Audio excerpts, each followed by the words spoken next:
la semaine dernière, on a également lancé une grosse campagne de mails et d'appels téléphoniques justement la comité de déontologie qui marche étroitement avec la comité nationale olympique.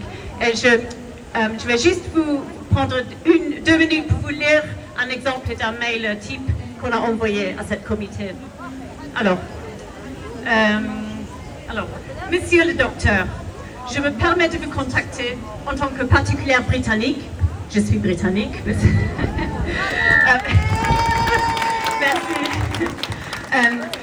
Nous avons tous observé avec une consternation grandissante des massacres ayant lieu à Gaza depuis 9 mois.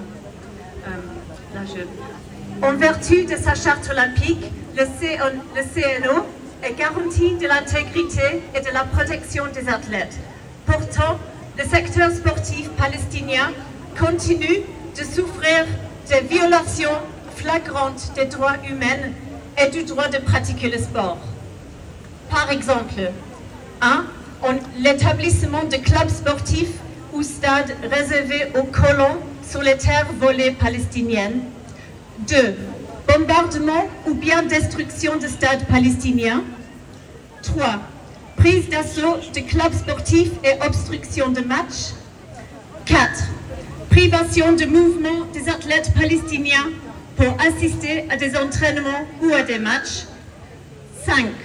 Restriction du développement de clubs sportifs dans la partie occupée de Jérusalem. Et 6. L'assassination ou handicap de dizaines d'athlètes olympiques palestiniens, leur privant à jamais de la pratique du sport. Et le mail continue.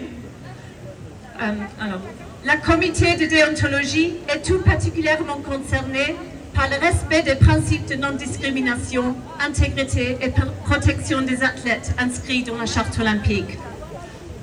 Monsieur le docteur, vous ne pouvez pas garder le silence dans de telles circonstances et je vous demande de vous adresser au président de la comité national olympique pour qu'il saisisse de toute urgence votre comité sur les questions suivantes.